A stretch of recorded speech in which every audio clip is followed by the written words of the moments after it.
Hello, everyone, and welcome to the Killer Kaiju podcast. Thank you so much for joining us today. Today is a very special day as we tackle the second last film in the Showa series. It's been a long journey, but we are celebrating and going out with a bang as our second last film is Godzilla versus Mechagodzilla. Because you know what's better than normal when you add mecha in front of it? Instantly badass. As always, today it is I, Lucas. And Josh, hi. As always, and we will be giving you all the fun facts, all the great times that we have watching these movies. And as always, folks, since this might be your first time watching this podcast, as this is a greatly loved film, some people might just start with this one. This is a podcast / commentary, so you can either listen to our audio and listen to us talk about the film and provide facts, or you can watch along with us if you have a copy of the film. We are watching the original Japanese cut, Godzilla versus Mechagodzilla, not the other Americanized version, which does differ a little bit in time. They cut quite a bit down, some singing parts and some other footage that might be a little too gruesome for North American children were cut out, but we will get into that as the movie begins. So as always, folks, we will give a quick little 3, 2, 1 countdown for those watching along, and we will get started. Let's dive right into this film as we have a lot to talk about. So 3, 2, 1, and start the timer. Got that timer. Yeah, there you go. Oh yeah.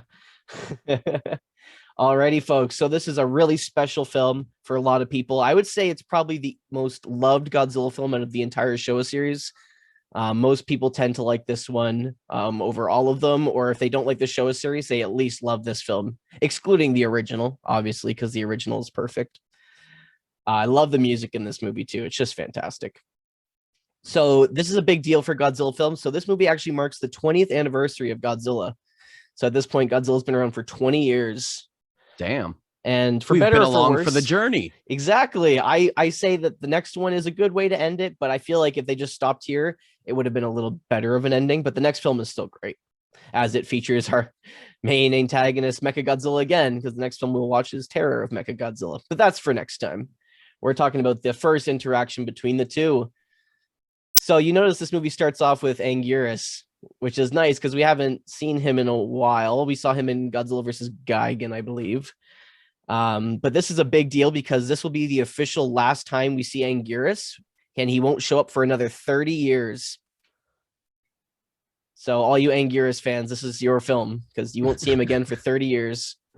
Oof. Gojira, he went for a long Mechagodzilla. nap. Godzilla versus Mechagodzilla, which Mechagodzilla coincidentally has the better name. Absolutely. And also, you notice too, if for those watching the North American version of the film, it wasn't called that here in North America. We got a different name. We got Robot Godzilla? Godzilla versus the Cosmic Monster. Originally, it was going to be Godzilla versus the Bionic Monster, but Universal obviously had the $1 Million Man and the Bionic Woman movies out, and they said they infringed on their rights, so they made them change it. And I'm glad because as we watch the film, I mean, bionic means, human flesh controlling robotic parts. So if they have like robotic parts, but they're still human, Mechagodzilla is not flesh at all. He's just full robot. So it wouldn't make much sense to call him the Bionic Monster as he's just a robot. From outer space, Nebula 5 or some bullcrap. I'm close, honestly. Yeah. Different aliens in this one, but Josh still is getting space. pretty good. You're getting good at guessing the races. Different here. monster, different alien race, somehow explaining something. Yep, that's not a boy. The aliens in this one Godzilla are tower. called the Black Hole Planet 3 aliens. Ah. There you go. See, you're pretty close. Notice how we got like the really like bum-ba-dum music, and now it's all peaceful, happy, relaxing, chill. So you want to know the most special thing about this movie, Josh? Wow. No stock footage. Finally. There's some, but nothing that's like reusing footage saying this is new footage. It's all like recalling old footage somehow. So that's a big deal for this one. I love it. So here we're introduced to a couple of our main characters. Yeah. Oh my God, look at another photographer. Yep. See, we're getting back to the more traditional plays. Oh, something's wrong. They fall in love. No. See, this is the reused footage we're talking about here. So you see Ghidorah, and there in this scene, there's a couple other shots taken from another film. It's the Submersion of Japan. It was like a disaster movie, and they just use that footage just to see that she sees, danger coming. Yeah. But it's funny that they use Ghidorah. Ghidorah's not in this movie, but I mean, it's just like past events, right? Like almost history repeating itself, I guess. Like PTSD kind of moment. Yeah, exactly. Like she's just like dreaming it. She's like, oh shit. Because they're obviously on they are on Okinawa Island and Okinawa Island. And the whole idea is that there's an Okinawan prophecy foretelling, a monster will appear and destroy the world, and they're going to have to use Earth's monsters to help protect them. And that's like their whole prophecy. Which is cool because it actually derives a lot from actual Okinawan lore and stuff like that. The most interesting thing to me, and we'll get more into and we'll talk about it more later, but the bad guys are actually their base is on Okinawa Island. And it was really interesting because I feel like the writers and the directors chose that because during the time it was the Cold War, and America actually had utilized Okinawa Island for one of their bases and testing and stuff like that, almost bringing the Cold War to their area. So the whole idea is like in this movie, now the aliens are bringing the threat. So they're almost saying like, North America was coming to bring the threat. Now these are aliens bringing the trouble to them. So it was their way of kind of, bitching about the Americans being there during the Cold War and some subliminal messaging. Wait, so we're the aliens? Essentially. Well, not us, because we're not American. No, but I mean, no. But we're Canadian, and we would have been partnered with North America in that decision. That's fair. During the time, yeah. Probably. We were allied with them during the Cold War. Still are. So this is cool. You might say, wow, look, this is a really good looking set. It's not a set. It's a real cave. It is. Yeah, absolutely. They filmed on location for all the layers for the aliens. It's all on set. So it's actually a real cave. The cavern is it's a tourist attraction usually. So they probably just shut it down for a few hours and filmed. And it's called Gyokusen Cave in Okinawa. So it's even on site of the actual island too. That's really cool. So they're really like using actual footage from the land. They're filming on location using real world places. Really neat, which is honestly a first for Godzilla. So kind of off topic, but I saw it last night. Did you by any chance watch the TV show for the Godzilla on Netflix? The Godzilla. Oh, the anime. Yeah, I saw the trailer last night. I was like, honestly, looks kind of neat. Don't watch it. Oh, we'll get to it, and you're only going to want to watch it once. It's not good. Okay. However, we have something way more promising. June 24th here in North America and Canada, we get it's already been released in Japan, but Godzilla Singular Point, which is a different anime. It doesn't take place after the ones we've seen. Way better. Way better. I've already seen a couple episodes of it, and it's damn good. And we'll be covering that TV for sure. shows to watch as well then. Yes. What we'll be probably tackling next after the Showa series before we get into the Heisei, we'll probably tackle some Ultraman, Dogura, some Zone Fighter for sure. We'll tackle Zone Fighter, which would have taken place after Godzilla versus Gigan. So we'll definitely tackle those as well. They're pretty much Toho's version of Ultraman. So we see Godzilla, Gigan. I think Ghidorah makes an appearance as well in the show. So it's a good time.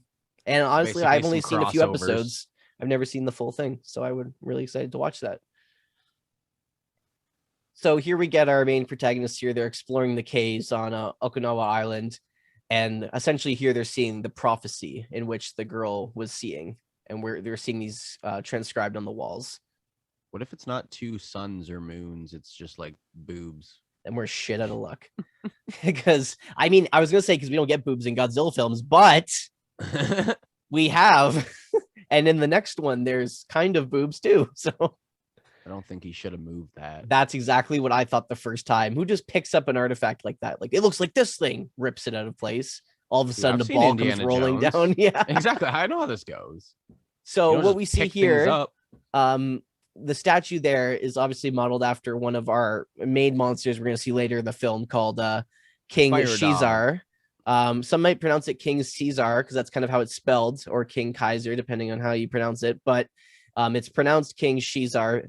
mainly because in Japanese enunciation, there's no enunciation for C, like Caesar. You can't say C, so it's Shizar. So it's King Shizar. Neat. Yeah. And he's based off of the Shiza, which is from, I believe, Chinese mythology. I have it up here. Here we go. Guardian lions from China. So you'd see the statues of like the tiger-like dog statues, similar to what our King Shizar looked like there. And essentially in the mythology, you put them on the base of islands and near the water because they were said to was often terrorized by like a sea dragon who ate villagers and destroyed their property. And these were like the guards to keep the sea dragon at bay, which ironically is funny because in a way Godzilla is a sea dragon and he's going to be helping our Shiza in this film. Oh, here we go. So now we get the typical, maybe a bad guy, maybe a good guy, but you know what? One thing we know for sure is he's a cool guy. He's got the trench coat, the black shades. I love this actor. He's great. He just screams cool. And he's got a dope ass ring. I like how the airplane noise cuts in before it shows it to you. So it's supposed to almost make you jump a bit. Little low key jump scare if you have the volume up. I'm glad I don't. Yeah, I would have scared the shit out of me. Yeah. I would have been terrified. Love horror. Don't like jump scares. No. So interesting enough, all of the suit actors who play in this movie, so whether they're playing King Shizar, Mechagodzilla, Anguirus, Godzilla, all brand new kaiju actors. Ken Shapiro was not involved in this movie whatsoever. So all of the suit actors are brand new, one-time used in this movie. And for, you know what? They did a great job. I mean, it's no surprise. We know that Mechagodzilla is in this film, folks. And you'll see it later on when he walks. But Kazunari Mori, the guy who plays Mechagodzilla, actually structured his walking after Kabuki dancers. So that's why he does like kind of a really interesting walk. And it makes him look more robotic. They put a lot of love into this movie. I'm excited to see it. So, you know, red flags, they took the statue. Well, yeah. Also, that's all we know that. Hair. Yeah. It's got like emo boy hair. So we know as soon as the statue is removed from a sacred place, it's either a good thing or a very, very bad thing. And I'm going to say it's a bad thing. Oh, look at that storm moving in. See, bad things are coming. Black Mount Fuji. Dun, dun, dun, dun. See, they're speaking of the prophecy now. This is probably like one of the most action-packed, bloody, fun time Godzilla movies ever. And I feel like because this is Jun Fukuda, who directed Ebra, Horror of the Deep, Son of Godzilla. He directed Godzilla vs. Gigan and Godzilla vs. Megalon. And then this was the last movie he directed. And I feel like this is where he really found his sweet spot in his writing.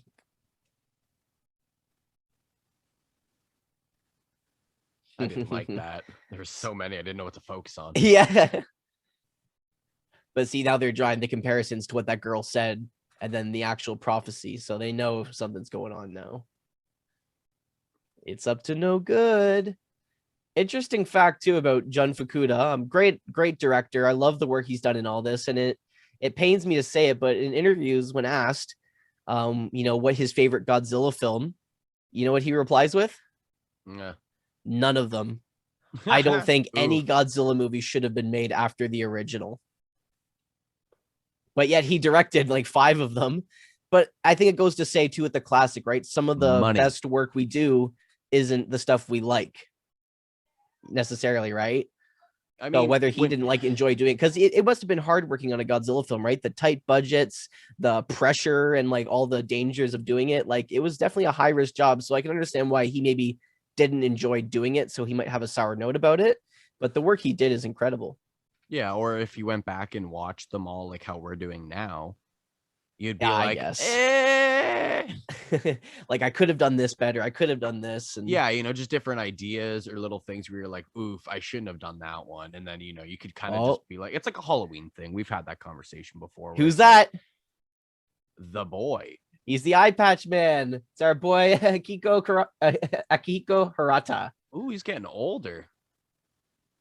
Oh yeah, well, 20 years, right? Yeah, my bad. This brings up one of my favorite things. I make this joke all the time and people don't get it, and I just make it because I think it's funny.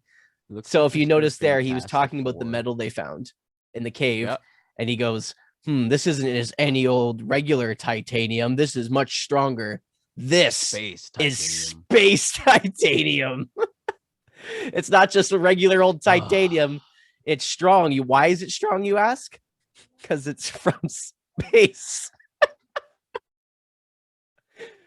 Oh my god. We'll be making a lot of space titanium jokes as this movie goes on, folks. Just expect it. It's gonna happen. I can't with these movies some days. They incorporate space. Fuck, I want a Disneyland. And like it's not the last time we hear it, right? That, I guess. Yeah, exactly. Got Monsterland. Exactly. So I guess we kind of gotta. And like it makes a comeback, the whole thing later on in the Heisei series with the space orientation, because Godzilla is badass and all, but it's better than Godzilla. Space Godzilla. Damn right. That's logic right there. Oh my god. Big brain energy. Like Chinese food. Godzilla more badass. Yeah, Chinese takeout's good and all, but have you had space Chinese takeout? No, but I would. Sounds cool. That's enough space jokes for now, guys. We'll be getting back into them in a bit. It'll all just be like flash dried, though. It wouldn't be that great. No. But I do love how Harada comes back for the last. He's in this one and the next film. So I'm glad he comes back to do the last of the Showa series, because it started with him and it ends with him. I think that's cool. Yeah, this motherfucker coming back looking like the Fantastic Four guy. Yep. Oh, shit. We got a spy. Comes out of nowhere. Oof. So here we get actually a pretty decent fight scene. Dun, dun, dun, dun. Boom! Smacks breaks the coffee pot over his face. This is some legit shit going on here. Tension building. A lot of people say this is like when the fight scenes are actually good in this movie and the other ones were really bad. But I liked the ones in Godzilla versus Megalon. I didn't think they were that bad. I thought they were smart with how they utilized the things in the room. But this is like a more realistic fight. Like, this is exactly how this fight would have gone down.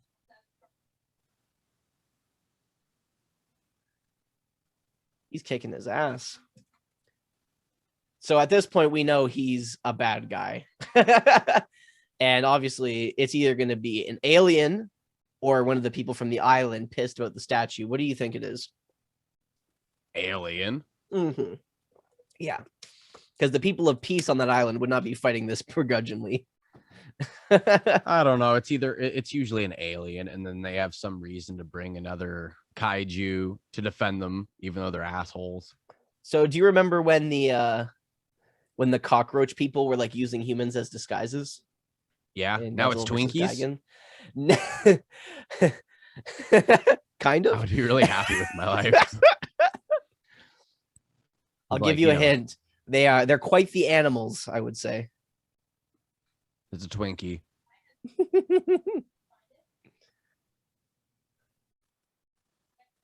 He's not fed up for this. He's like, I'm gonna hunt this guy down. Really interesting too with this movie, and you'd be really shocked to know this. A lot of people would be, honestly. This is the first time ever that the suit actors in the kaiju suits were actually credited on screen. Which is finally sad if you think about it, because that means Nakajima, the man who started it all and played Godzilla, went through the hard and the difficult, was never actually credited on screen for his performances.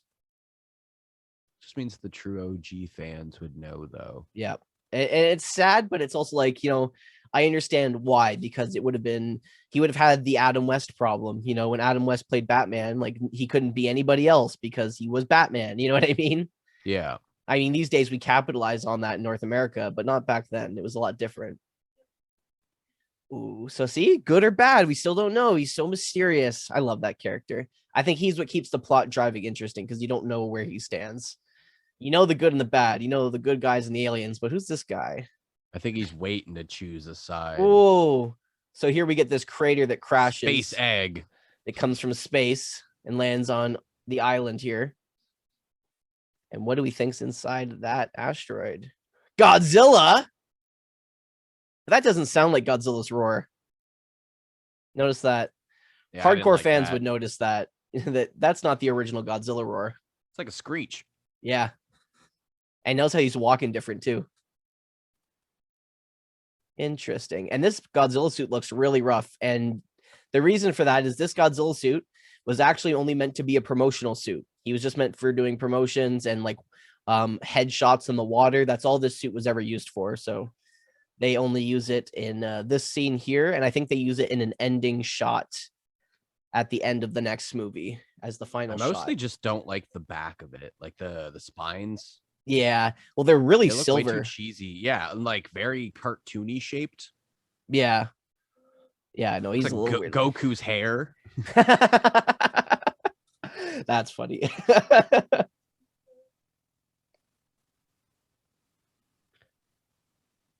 Oh, see, the grandfather knows Godzilla has appeared on the mainland just like you foretold. Told you. I don't know if that's Godzilla or not.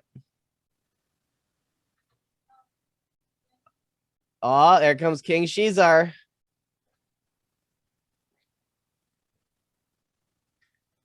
So the way that King Shizar is summoned is it has to be sung a ritual song with the statue, and someone of Okinawan blood has to be the one to do the ritual, which means one of these two, because these are the only traditional people from the family tree left on this island.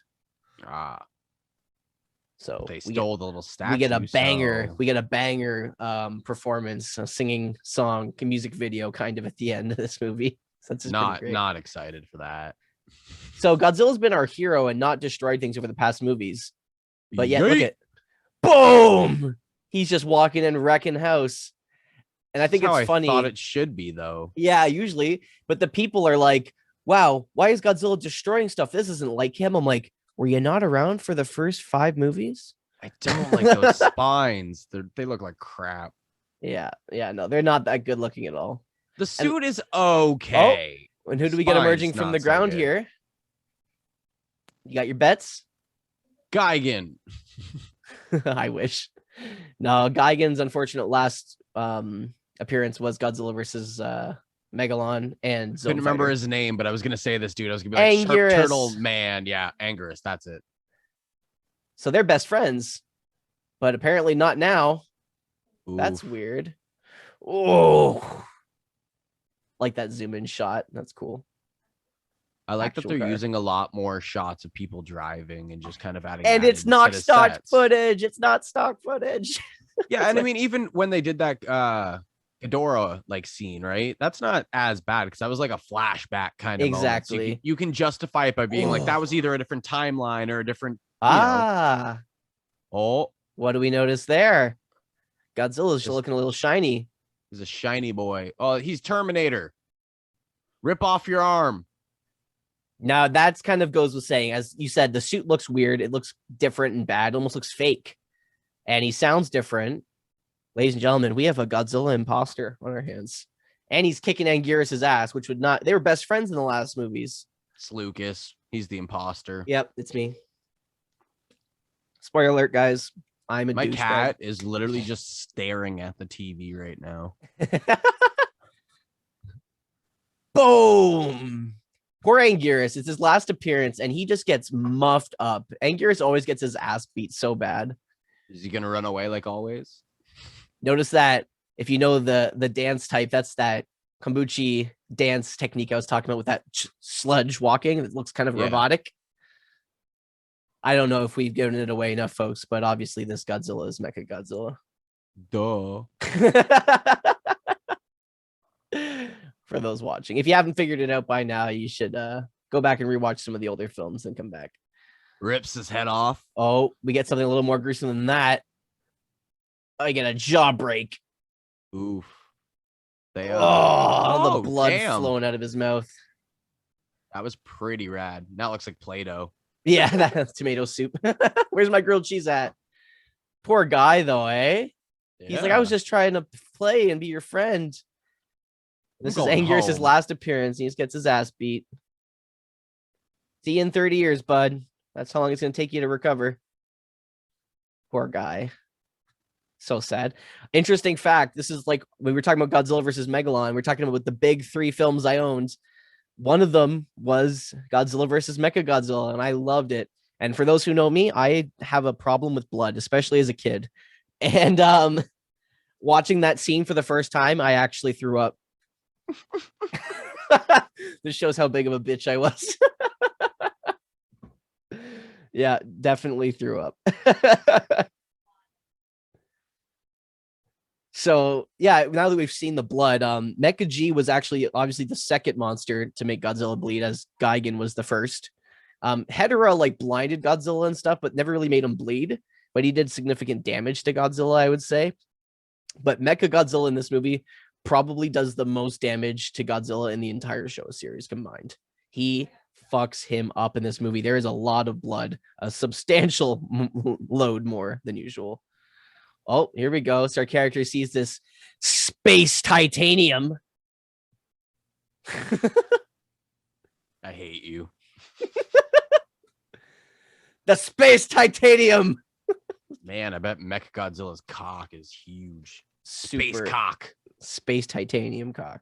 That's all I'm thinking of in my head. I'm like, damn, boy. Oh my god. He would have loved Godzilla Tower. And not to get the hype going so much for this movie, but obviously this is Mecha G's first appearance. And I believe Mechagodzilla is I think he shows up the most out of any kaiju in the Godzilla movies. He's used more than any other kaiju. And this is his first appearance, obviously, other than Godzilla. They should have brought back Green Goblin. Godzilla Boglin.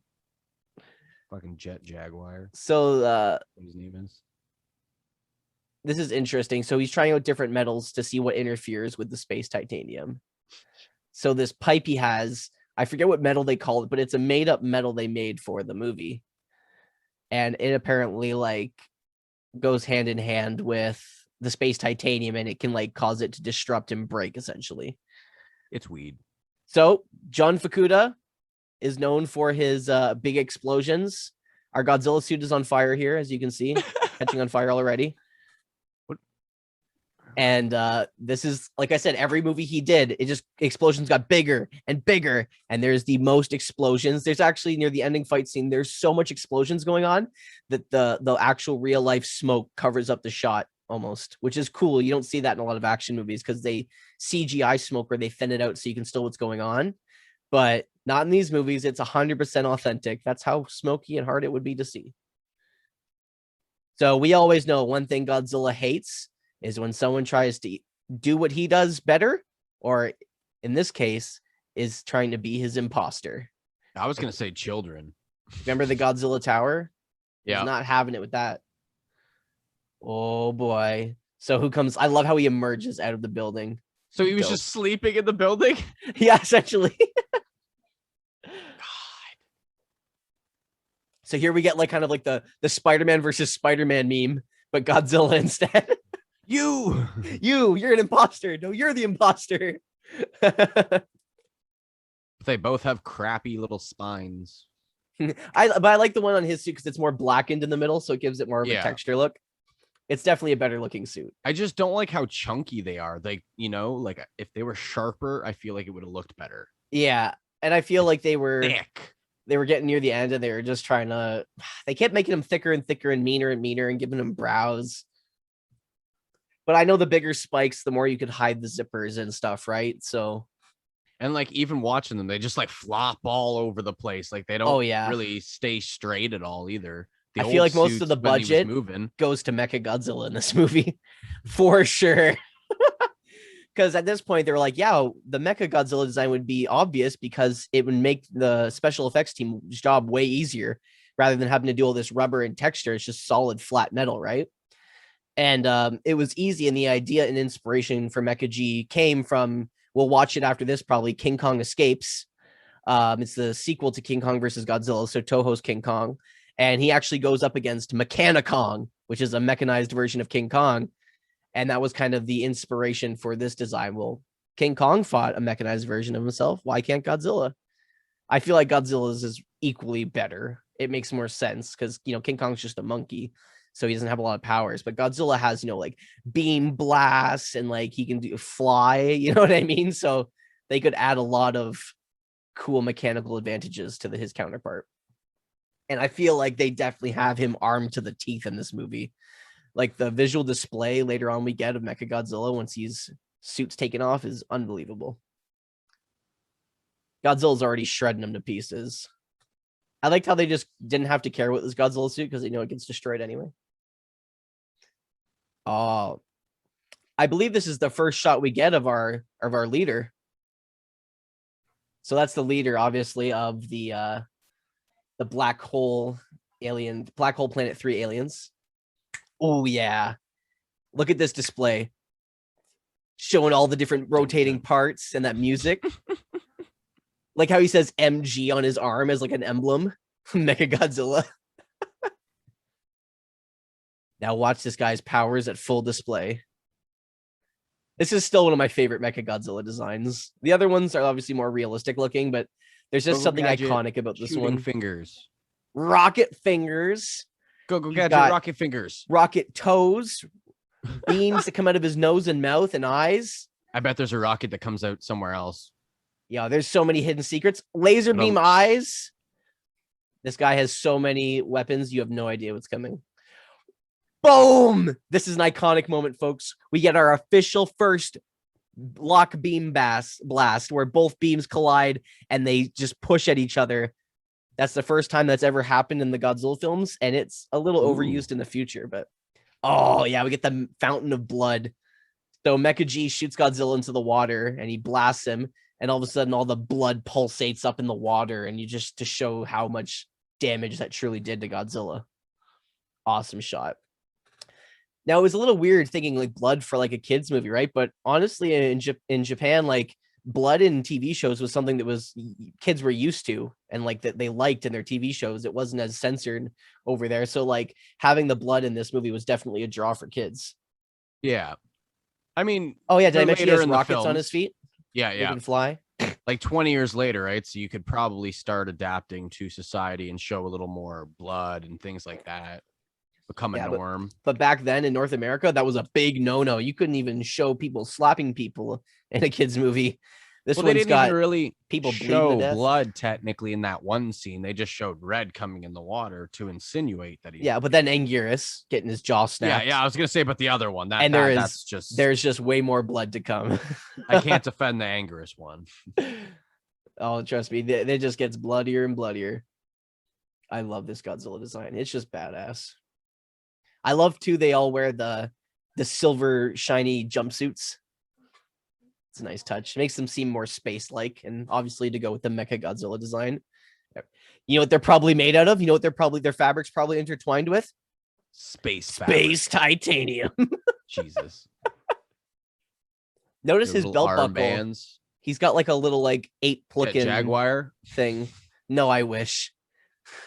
I wish Jet Jaguar was in this movie. Can you imagine on the belt buckle instead of Godzilla and King Caesar, it was Godzilla and Jet Jaguar? Oh my god! Someone please make that happen. Yeah, they got some cool tattoos. Well, yeah, King Caesar slumbers on Okinawa Island, obviously, where the sun sets rises in the west. That's weird. The sun doesn't rise in the west. Sun rises in the east and sets in the west, people. That's just how the earth works. Nope. I mean, unless you're like really on the poles, it might be a little different. But if you're near the equator or in the middle, got news for you. Sun sets in the west. Can't really defy the solar system like that. Prove it. I want to see it. All right, Earth's flat. Take a compass. Wake up when the sun rises. You tell me what direction it's rising in. It'll rise in the east and it'll set in the west. Way too much work now. That's why when you buy a house, people, and you're choosing your bedroom, you make sure that your windows, or if you're designing a house, make sure your windows are facing north and south so you don't get light blinding you in the morning and at night. And if you're using solar powered anything, Obviously you can put it in the middle. It'll still get solar power for during the day, but if you generally want your solar power to be in the morning because the sun's stronger in the morning when it pierces rather than the sunset. So you want it to face the sunrise throughout the day. That way it powers your power through the night. Energy efficient Lucas. There you go. So really cool. The ferry they're on right now that circles these islands, it's a real ferry and you can still go on it today. It's still a working ferry. It's something it's on the plan and on the list to be on at least one point in my life. Considering I hate boats, I'm willing to do it. And I want to go to this cave, which is also still open. I think it'd be really cool to go to the cave. Take the ferry to the cave. Yeah, you know what I'm saying? Mothra. Eye patch man guiding the way.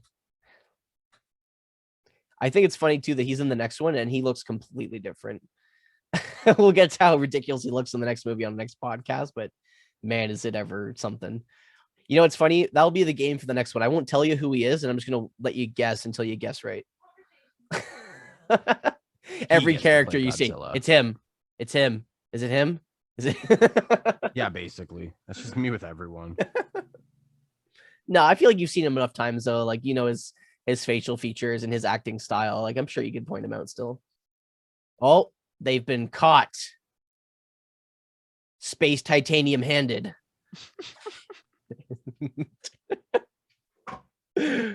I love the set though. I love it. Like the couch, even like it's a dope couch. And you know what it's made? Space arrested. You know what those chairs are made out of? Shut up, Lucas. So there we get the official mention of where they're from without my blabby mouth ruining it. Black Hole Planet 3 are the aliens. This guy got smacked upside the head. Oh yeah, the silver spray paint on the side of his face. Yeah, he got a nasty bar fight last night with. Yeah, you know what? They got his face mucked up, and instead of skin grafting him with normal skin, I guess they would have just had to skin graft him with some space titanium.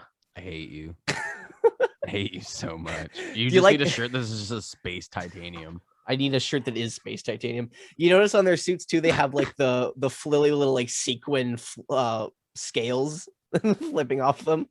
Yeah. Almost like an old school disco outfit. Love it. Their weird armband. Just when you think these guys couldn't get any weirder, wait till you see what they become. Because we know they look way too normal for an alien race in a Godzilla movie. We know this. We had people wearing pointy cone heads, underground condom shower curtain wearing girls dancing to some hairy dude in a toga. We had the Exilians with the Teletubby heads and the black visors over their eyes. We had the cockroach people who disguise themselves as children and some creepy teacher wearing all orange. These guys can't just be, normal people in silver suits. There's got to be something, right? Yeah, clearly they can't come up with good names where they're going to take their prisoners. Where are you taking them? The death room. The death room. Like, what are you saying? Like, which is honestly just a glorified sauna. Like, when we get to it, it's just a sauna if you cranked up the heat and locked. Where are you taking them? My bedroom. The spa. I don't know where to put them.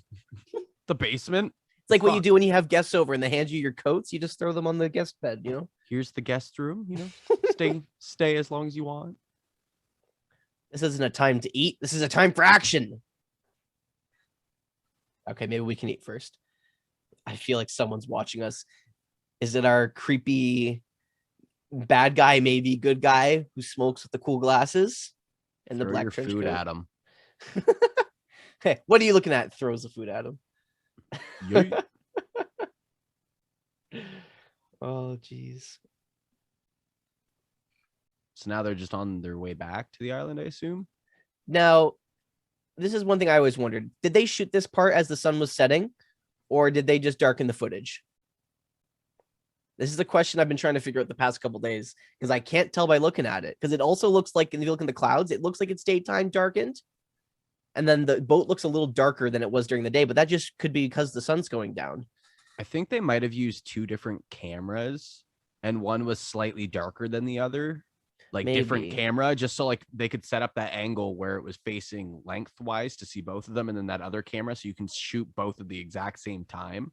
Yeah, and then just add them together. But one look was at the slightly darker or different coloring. Because the light reflection on the water when they're on the ferry it looks like the sun could be setting, but it doesn't look like it's because it would have went across the full spread of the water. If it was setting. It's only on the one half. So it's like the sun was still in main sky and there was just cloud coverage. Or they shot that scene over and over and over again just because they kept fucking it up that, you know, the sun was setting. So they just like moved the camera, recorded that like 15 times. Then, you know, by the time that they recorded that one. Oh, here we go. So Godzilla's getting electrocuted here. This isn't the first time. The last time. Yeah, exactly. So there's a lot of, I feel like Jun Fukuda has this fascination with giving Godzilla powers. Like I know in Godzilla versus Megalon, he has the drop kick, you know, and then in Godzilla versus Hedorah with Bono, he makes him fly. Not so awesome.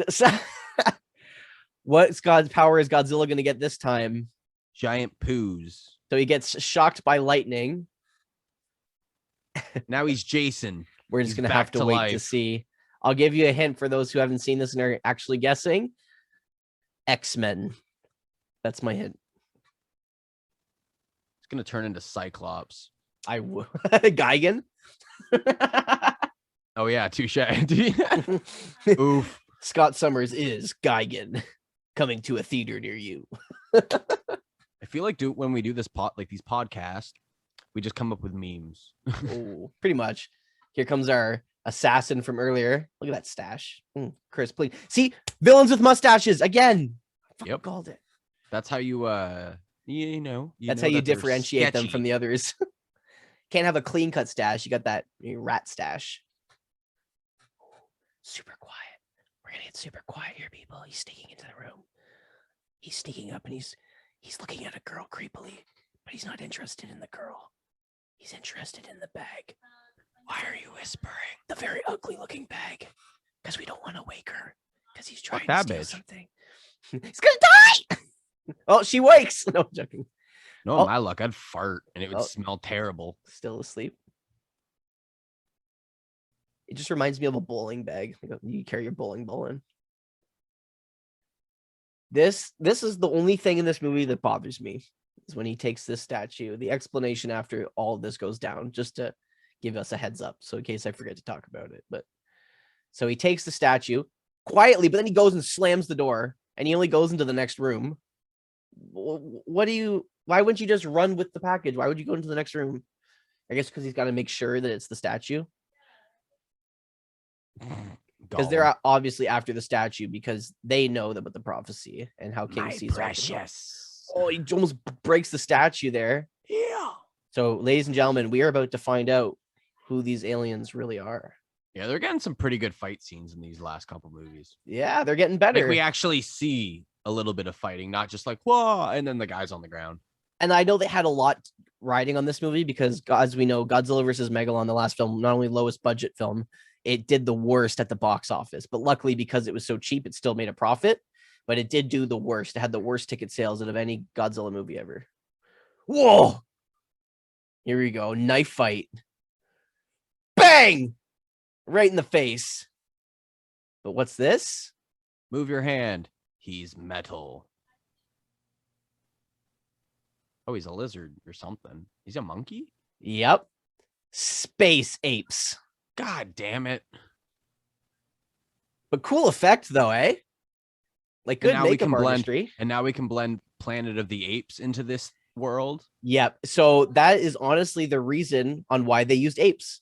Oh, During really? this time, the Planet of the Apes movies have come out, and not only were they a huge success and popular in North America, but also in Japanese cinemas, they were extremely popular, and it was really taking the world by storm. Even so much that Tsuburaya Productions even made their own Planet of the Apes TV series that was called something different, but pretty much was Planet of the Apes, just, you know, Japan's version of it. So doing this movie, that's why they made the villains the apes. Good job, Josh. Yeah. That was a wild guess. Where I was like, this reminds me of that's something two I've now. seen before. See, I'm getting pretty good. Yeah. Pow. Proud of you. Thank you. I mean, after 14 movies, I fucking hope so. Remember, I'm here to appreciate and take it all in. So at this point, I would have to say that they just darkened the footage.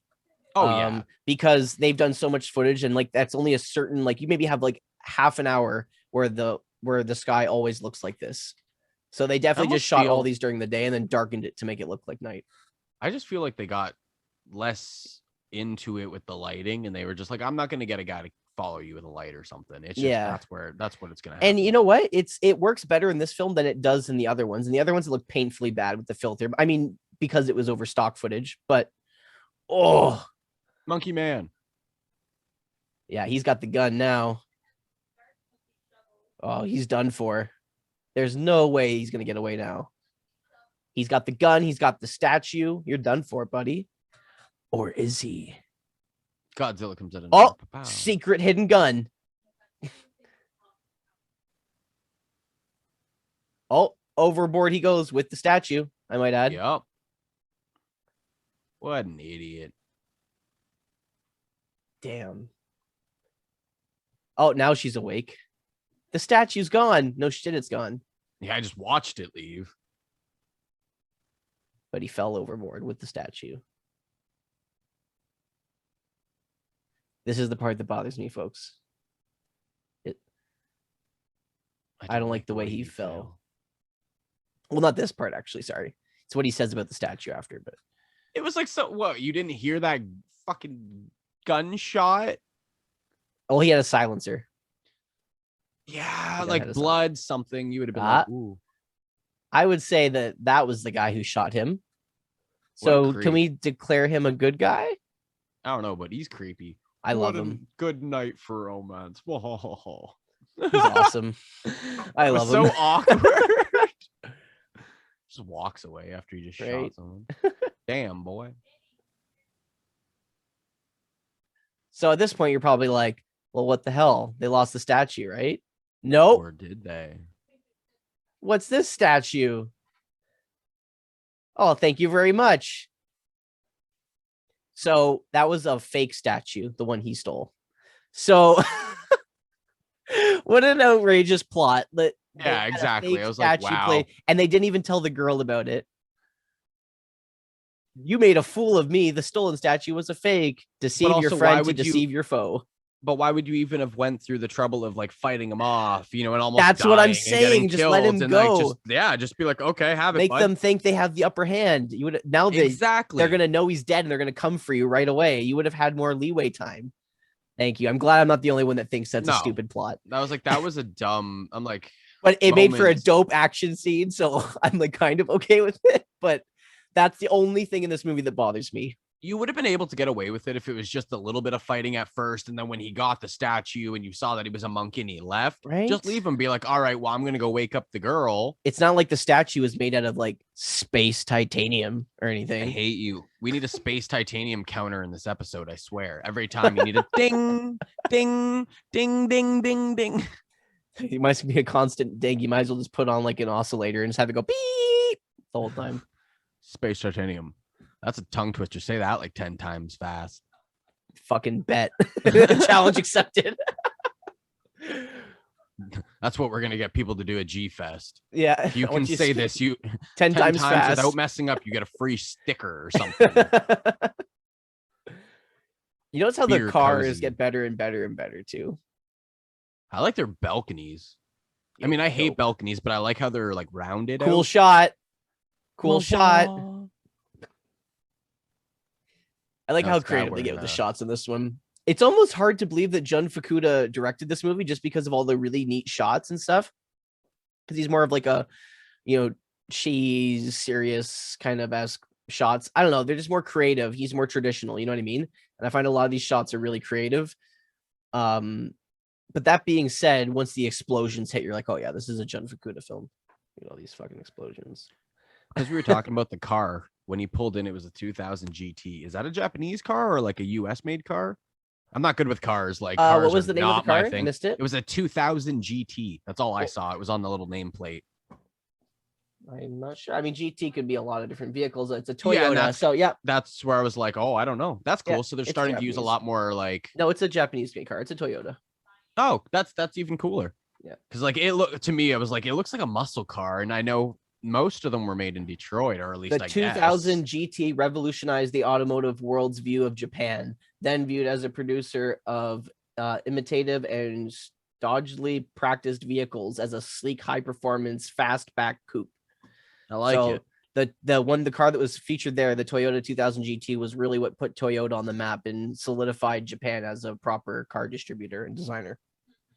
Even more bonuses. I was Cool. just curious because, like, I'm not good with cars, so I look at muscle cars and I'm like, yo, those are so pretty. And I was like, that kind of looks like a muscle car. So I'm wondering. So, got my mind wondering. What do you think the Rotten Tomato score is for this movie so far? Like a 62? It's pretty close. It's a high one. We're rocking a 75% for this movie. Yeah, and that's the American cut. It's 5 minutes shorter. So, which has, I believe, what they cut out is the Fountain of Blood. That's taken out. And I believe the song later on, they shaved some minutes off the song. I think there's one more scene that gets briefly cut too. That's what gets cut from the two different. Get in our death chamber. Yep. Time for the death chamber. All right, I'm done. I know I'm creepy. It's just a glorified sauna, so maybe you're gonna get a nice tan. It's creepy because his laugh was close to the one I did. That was so intentional. That's too funny. So space titanium must be pretty heavy because his fictional weight of Mechagodzilla is 40,000 metric tons. That's intense. Super intense. Considering the Showa Godzilla weighed half that at 20,000 metric tons. So Mechagodzilla weighs double what Godzilla weighs. So, because and he's a little taller. So he's taller and lighter. So Mechagodzilla is just a chode of a Godzilla, apparently. Short, stubby, and heavy. Ooh. Oh, look what they dropped when they got spooked. Or was it left as a clue? This guy loves flashing flashlights at people. Spooks everyone. Like the guy who lives down our street who creepily flashes lights at people who walk by his house because he's paranoid and stupid. He's crazy. Everyone's got that one crazy kook who lives on their street. It's usually me.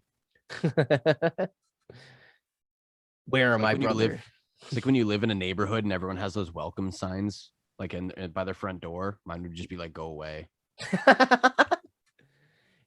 Unless you have a package, say, leave that, then go away. Only Kaiju fans are welcome. Ooh, now we get a hand transformation. Dun dun dun dun. So now they know who he is. So I think at this point, we know that he's a good guy. Oh yeah, most likely. He's helped this guy twice. So far, this has been a pretty action-filled movie, like from the beginning to now. And how long are we in? Right now we're at 52 minutes, so we've only got like another half hour left. Yeah, so a lot of action going on thus far. Yeah, this is a great, and I think that's one of the reasons this one's really loved in the Showa series is because the pacing's great. It's got good action, and the ending fight scene is just an awe to bestow. Like, we're gonna definitely nerd the hell out when that comes. That's for sure. On your feet, Gorilla Man. You Planet of the Apes wannabe. He's basically just me because, like, I'm probably as hairy as that man is in the makeup version. They wouldn't have even had to do any makeup. They could have just thrown you on screen. Exactly. Every time I see this reminds me of like a James Bond villain trap so much. Like the red lights, the heated room. That, and because I was a little born a little later into the 90s. If y'all remember, I think it was in the one with Riddler and Two-Face. I think that's Batman Forever. I think it's Batman Beyond. No, it's Batman Forever. No, Batman Forever. The live action with Val Kilmer as Batman. That's the one where they steal a safe and Batman and the security guard are trapped in the safe and the red lights come on and Two-Face pours acid in and it's like slowly filling up and he's got to escape. That's all this scene reminds me of, just because the red lights and them like trying to stay away from the walls. And classic. That's what it reminds me of. That movie came way later, and I wonder if they were just fans of this or like classic Bond films, and that's what caused them to do that idea. I just don't remember that movie. I'm trying to think of it in my head. Tommy Lee Jones as Two-Face, Jim Carrey as the Riddler. Yeah, I was like, I can picture some scenes. I just can't picture the rest of the movie. Like I can picture Jim Carrey like working at his shop and whatnot, and then doing the crazy thing with the head device that like shoots all the brainwaves out. Exactly. Like I can remember certain scenes, but the rest of it I just can't. Yeah, it's a missed scene because it was literally like the opening of the film. That's why it's like the scene. It opens up with Two-Face and his gang without the Riddler because he hasn't been invented yet. And they break into this place, this bank, and he has all his soldiers wearing like the light up red circles. And they go into the bank, and the one guy who's wearing glasses, he's like, "No, not acid!" And his glasses fall in and get dissolved. And Batman's like, "Shut up, keep calm." And then like the helicopter's carrying it and through the sky. It's actually a really cool scene. I guess I got to go back and rewatch those movies soon. Yeah, they're great.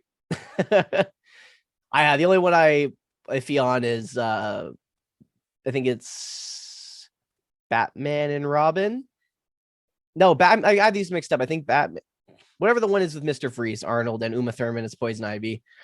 I like George Clooney. Like I like all the people they got to play the roles. Like I think Arnold is a great choice for Mr. Freeze. I think Uma Thurman's a great Poison Ivy, and I think that George Clooney is a good Bruce Wayne and an all right Batman. But the story, the script, everything else, and like it's just bad on that end. I think if Tim Burton had his hands on that story, it would have been a lot better. I like the Tim Burton one. The Batman and the Batman really Returns. Those two are like Tim Burton's best for sure. They did a great job with Danny DeVito as the Penguin. Exactly. Like he's so good. I love how they do the whole like steal the outfits to disguise here and they're wearing the space titanium outfits.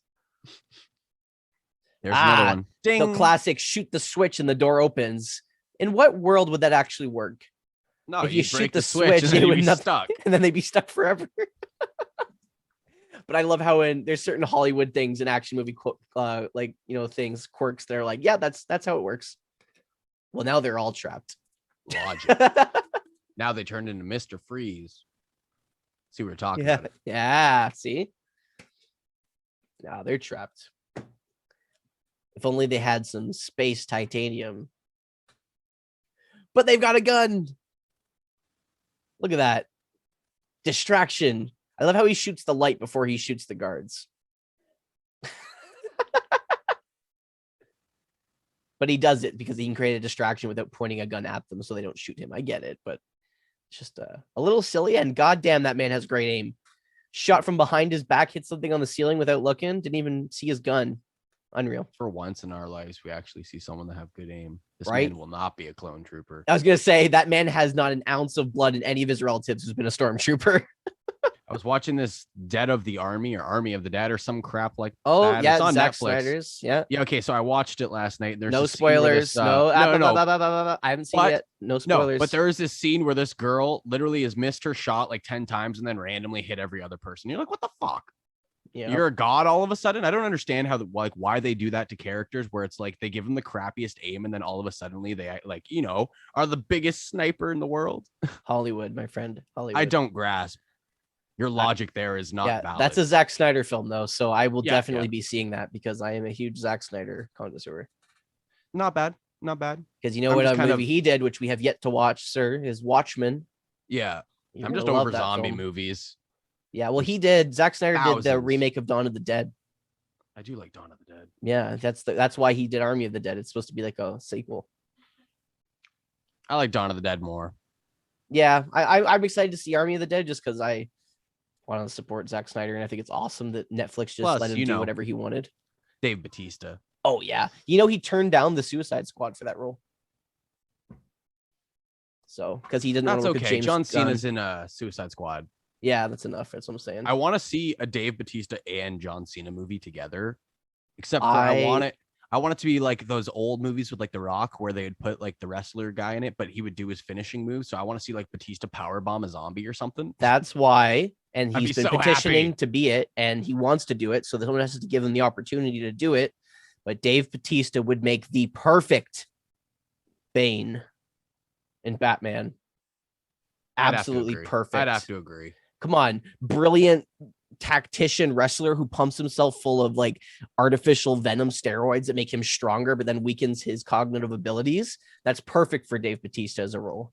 He would absolutely. Who do you kill think it. would play the small version of Bane before him? Well, no, just Dave Bautista, bro. Just all the way. Have you not? Bane is already ripped as fuck before he uses the venom. It just turns him into like a superhuman when he takes it. He's already jacked because Bane's a terrorist tactician. I'm thinking of like the Poison Ivy, right? Because isn't he just like a basic ass? That's dude, why everyone hates that Bane, because it's not Bane at all. It's trash. What? Damn, nerd. Yeah. I've got Nightfall here, bro. I just want you all to know that Bane breaks Batman's back without venom. He kicks Batman's ass without venom. If anything, with venom, it makes him weaker against Batman because Batman's whole thing is he can outsmart people. Well, Bane's just as smart as a tactician as Batman. So when he pumps himself with the venom, he loses his ability to think on the fly. So Batman can outsmart him. So he might be more strong, but Batman is smarter. So he can outsmart him once he gets all beefed up. I did like Tom Hardy as Bane, though. Yep. Different take. Very well done. I just like how jacked he is. I'm like, and then the voice, I was like, I like this. Yeah. Take the box, run. Still, we're on site again with this cave scenes. Love it. They probably just filmed all these shots in one day. That way they have to do it multiple times. I think we're on a set. Oh, yeah. Sorry, this is a set. Because he just flicked the rock open and the door slid. This is the set. It's when I was looking to the right, the one rock was a different gray compared to all the other ones, because you can kind of tell sometimes where the rock does not look like a rock. It looks like the pre-cut scene of them walking through it. That was the cave. Yes, yes. Like sometimes with, like you were saying, here we get all of the movies with the 4K. You're kind of just look at that. Shit. You get a full choke out. He's literally gonna kill this guy. Head just pops off. Blah, blah, blah. And we got a transformation.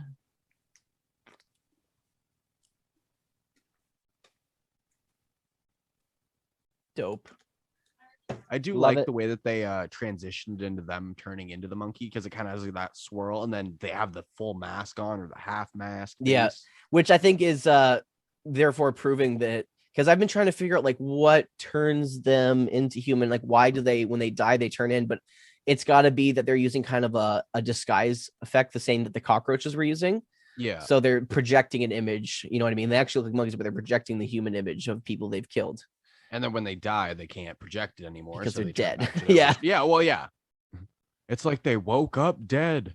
How do you wake up dead? Man, how do you wake up dead? That's all I keep thinking. How do you wake up dead? Kevin Hart classic. Scary Movie 3. All I will always think of when it comes to Kevin Hart is that, and the Megadeth song. I'll wake up dead. Fucking. Or just him making fun of The Rock is 10 out of 10. Yeah. Why are you called The Rock? Because he's dumb as a rock. Don't say that. Nah, it's because I got it because of like in bed, and it was like, ooh. So here we're at our cross stand. So they finally captured the people in the village, the two blood family members, the grandfather and the girl. Oh, I love that scene when he gets shot in his face and it just sprays the liquid from his face. Awesome. I mean, he's really just holding a hose to his face and then spraying it, but it's still cool. Though, for these movies, that's like a rarity. We don't see that. Oh, here we go. Clean cut man. Pew pew. Double tap. Exactly. That's exactly what I would have done. So now we've got a new character, Chamorro from Interpol. So he's actually works along the other guy, our other cool character. The black jacket guy? Yeah. All right, cool. Because I thought so. His for name a second, Namura. I was like, wait, are they like twins in the sense of like, you know, the yin to the yang? Maybe they're twins. Yeah, because they do look a little similar. Just he's more clean cut. Other guy's more cool. They're probably like a cop duo type deal. The good and the bad. Yeah, I was thinking that. It's their life partner. It's me and you, buddy. The sun, it's rising in the west.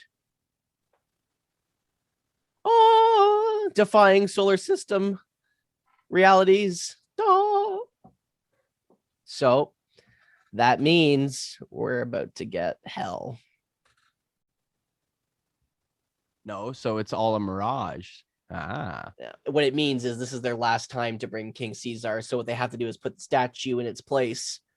That's and a then dumb altar. This girl has to sing her song to bring him to life.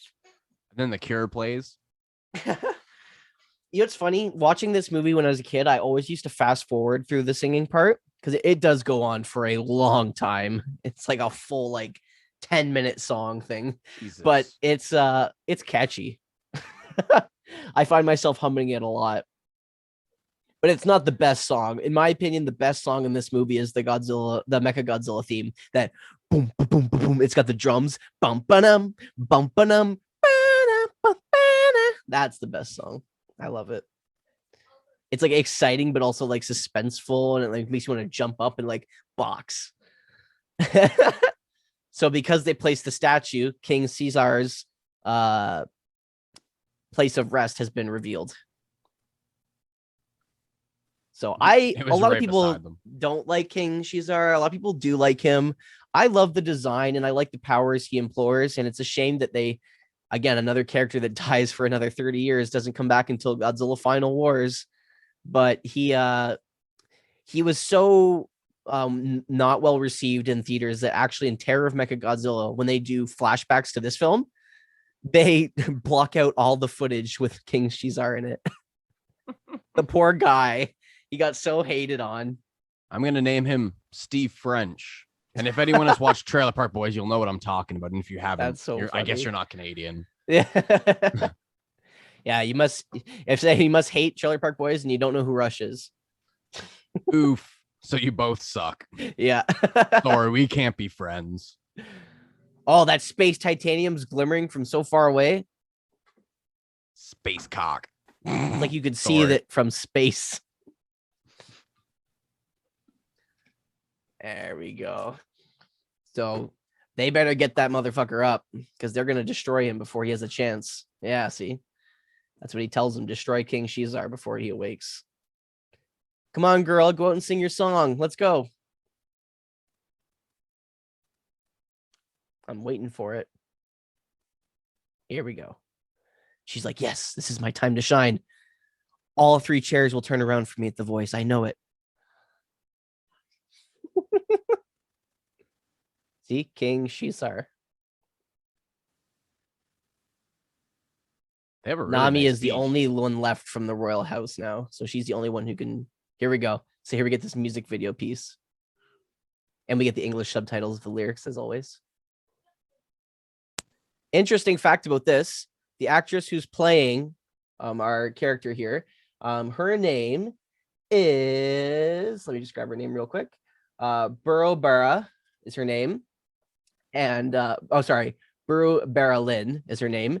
And not only is she the princess, but she's also doing the singing. There's no dubbing here. This is actually her singing. I could see that. Usually in these movies, it's always dubbed, like the Shobajin singing, it's all dubbed, but this is her just singing. I don't know. I'm over the singing already. It explains because sometimes it goes a little bit flat, just a little bit, but it's not bad. I like it. It's got that traditional like adventure song.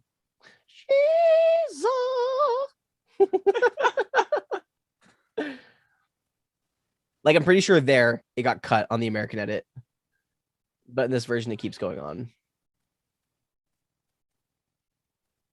Dun, dun, dun.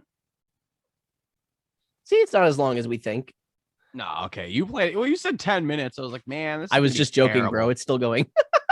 Oh, that's where I was like, that's where the North American one is cut, but this does it again. Like, just because I want to bug you, this would be the time that I should have went pee, just so I can skip all this. No, I made him urinate before we started, ladies and gentlemen. I'm sorry, everyone. I'm a child at heart. She's beneath the palm trees I wait. I basically have to prepare to leave the house in order to watch a movie with you now. I would definitely ask you what you think of King Caesar once he awakens and you actually see how he moves and stuff, because I think you'll like him, especially the way he fights. I think you'll enjoy it. But I know if I ask you now, you'll hate him just because of his song. Yep. I'm a big fan of this song. I actually like it. A lot of people do hate it though. Caesar salad. See, like that note's a little flat there. That's why I'm like, that's how you know it was her actually singing, because it's not like, top tier professional musicianship. It's like if she was just one of the royal family and this was her singing. It makes sense. Boom. Here we go. Our boy, not only is at the end of the singing, but now our boy is awakened. Yeah. So it's a solid 3.5 minutes that she sings for. Yeah, it like a wasn't full terrible. song. Full song. It's the only time in this movie everyone's happy to see a monster awaken. Well, I'm happy he's not like on all fours like a cat or a dog, you know? Like how his ears stick up like that. I love it. It's dope. He's animalistic, but the way he moves and attacks, it reminds me a lot of like wrestling. That's why I think you'll dig his attacks. Oh, didn't see that coming. Of course, they have freaking electric lasers as booby traps. But you mustn't underestimate us. You know, they smart apes. So there you go. That's the first power shot we get. King Caesar can absorb energy and project it back with his eyes. Pretty That's dope. Cool. Shoots it right back at him. Boom. So he'd be a great opponent against the actual Godzilla in a rock fight. Hell yeah. It would be rock fight back and forth all day. He could absorb his beam blast and shoot it back. Luckily, I mean, technically we see King Caesar fight Godzilla in Godzilla Final Wars, but Godzilla Final Wars is like technically one of the last Toho movies we got in the Millennium series. And it was more of an homage and a fan service film where Godzilla pretty much just comes in and beats every single kaiju's ass he's ever fought in the entire series within like a minute. So there's a lot of monster fights, so they have to make them pretty quick. But I imagine if it was a realistic fight, King Caesar would probably kick Godzilla's ass pretty close. I like how he hides behind the rock. Look at that. He's got a chest beam. He's like, what the fuck? They literally ran out of places to put weapons on this man. So they're like, just here. Right? He's got weapons everywhere. And even in the next one, they just improve that even farther. I like the use of real fur on King Caesar too. I really enjoy that. Gives him more of that lion-esque dog look. It's like fur and moss or something. Yeah, but it's only in parts, so that way you can still see his like hard interior and stuff like that to show that he could, he's not just flesh. He's got some armored plating to him. So obviously when they did the whole thing at the beginning, when they're like, this metal that the pipe was made out of can destroy and disrupt space titanium metal. Remember all that? Yep. They had to show us that for some reason, just like in every movie, a Godzilla movie. Hey, foreshadowing, this is going to be a plot device. So, they're going to use that pipe and that ring they found to. And Manila comes out of nowhere. To break the space titanium handcuffs. A space Manila. A space Boglin. Well, if Mechagodzilla, he gets a son too. I love how he sticks his hands in his mouth. Like, the man, he's got fingers for rockets. I would not do that. He's Mick Foleying him. Yeah, Mr. Sacco. Yeah.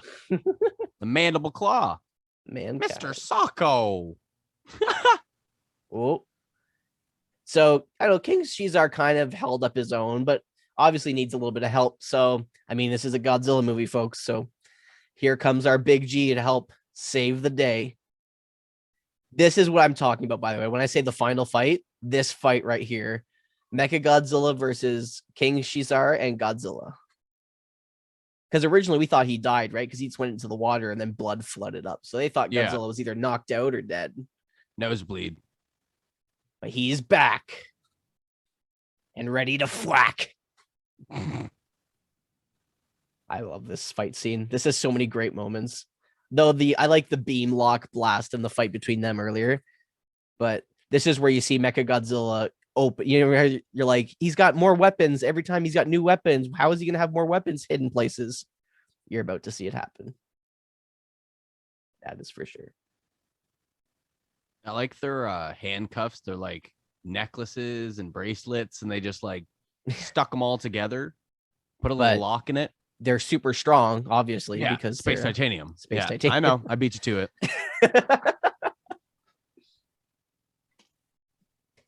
All right, here we go. I love these shots here. This is like the fight scene. I remember rewatching this fight scene so many times as a kid. Like I would turn this movie on. I'd watch the opening Anguirus fight and try and get through it. I'd watch it up until the twin fight when they reveal Mecha G, and then I would fast forward right until this moment. This is it. This is history in the making, folks. Because in a lot of ways, as they say, King Ghidorah is Godzilla's ultimate enemy. It's greatly debatable that Mechagodzilla is just up there with King Ghidorah, if not the true antagonist to Godzilla, like Batman to Joker, Godzilla to Mecha G.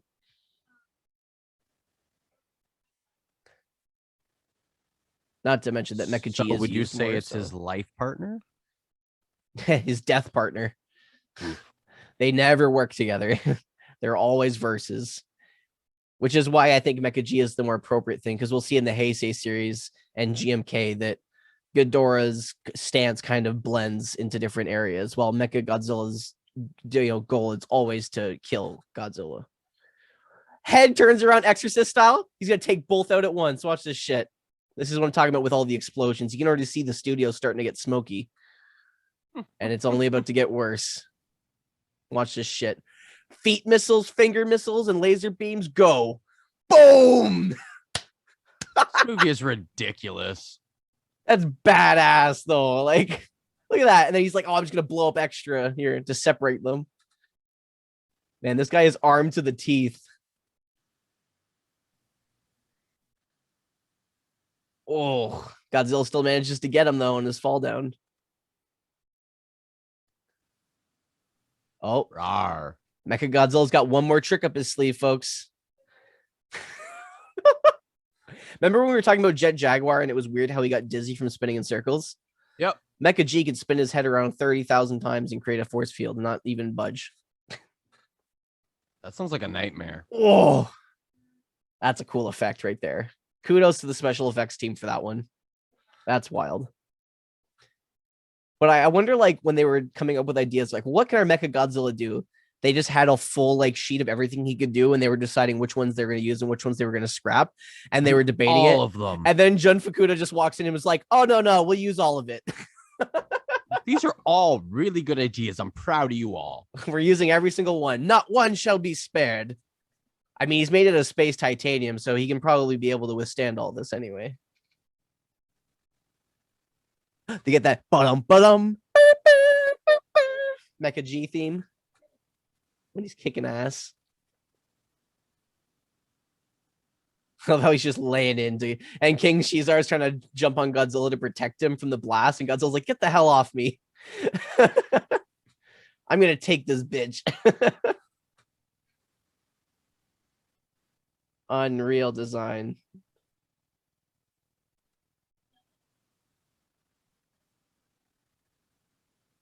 Sorry if we're a little quiet during this part, folks. This is just a great fight scene. This is truly just incredible.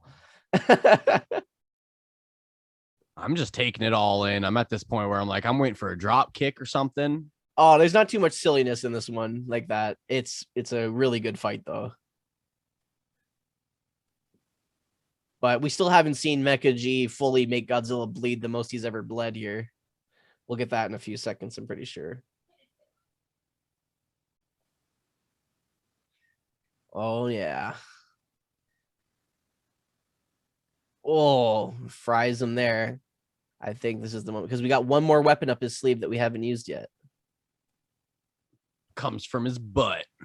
Can you imagine? I could. Oh, he's already bleeding there pretty bad from those beam shots. Oh, look at the blood spraying out of his neck. The bread. The bread. There's so much blood just spewing out of his neck. Badass. But if you recall as well, Godzilla got struck by lightning earlier in the movie. What was that about? Yeah. We'll just have to wait and see. Invincibility. I mean, Godzilla's pretty invincible as it is.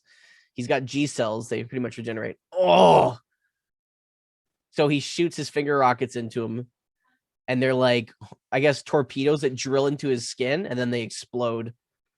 But they don't have time to explode because Godzilla does his, like, Matrix, and shoots the dust off. Pew, pew, pew, pew, pew, pew. I wish Joe was here to see that one. That's what would have happened if he got stabbed with a knife, basically. Yeah. And those are torpedoes, so... Whoa, he's fried up now. What's going on with him? This is where we get another classic Godzilla gets magnetism. Jesus. Here's your silly moment, Josh. This is Godzilla Magneto. Now Mecha G can't fly away, so he retracts him ridiculous. Using magnetism. What's wrong? What's wrong, Mechagodzilla? And it's his fault too. Magnetism. It is. Okay, this thing looks like a 3D printed pipe. The entire time that we've looked at it, I'm like, man, this seems like something your dad should make. Oh, I should design it. That'd be pretty cool to have on the shelf. Not that you have to like smoke out of it, but just as like a replica. No, yeah, prop, yeah, you know, would be really cool. Plastic, it would melt. Yeah, exactly. He'd probably get cancer and die. So yeah, don't recommend that, but would be a really cool prop, especially because it's basically the entire thing from this movie at this point. But see how he does this? He like acts like there's an invisible, that dance move when you throw the fishing line and you pull them towards you. Yep. That's what this is like. He like pulls Mecha G inwards with his hands. Watch, it's so great. Like he's pulling on an imaginary string. He's like, come to me. Come to me, my pretty. See, look at It's that dance move with the lasso. He's the creepy guy in the dance floor, and Mecha G's the girl who just wants to go home. And he's like, no, come here. And Godzilla's the one that always does the lasso move to try and be like, yeah, I caught you. Here we go. From behind. This is one of my favorite Godzilla finishers. I bet it is. How he finishes Mecha G off is awesome. So if that's 60,000 tons, if I'm recalling correctly, because Mecha G was 40,000 tons, and then Godzilla was 20. So that's 60. Yeah. 60. 40 plus 6, 20. Yeah. So 60,000 tons that he was just trying to lift off the ground with those rockets. And then King Shizar comes in now that he's like, oh, I'm not gonna get my ass kicked. Let's gang beat this guy. I know he's supposed to look like a cat-like thing. Yeah, like a dog, like a tiger. He looks like a bat. Yeah, I can see that, especially with bat. the ears. It's the ears. Yeah, it's the ears that get me. Oh, here we go. Here we go. Come on, Godzilla, finish this guy off. That got 4 minutes to finish them off. Let's go. Ready? Oh, bends the neck because obviously his neck spins, but not when it's being forced to. And break. Decapitation fornication. Just rips his head off. You better believe it, boy. Your Mecha G just got wrecked. In Naruto's words, believe it. Oh my god. Sorry. My inner nerd came out on that one. That's so funny. I'm going to be the 4th Hokage. Sorry.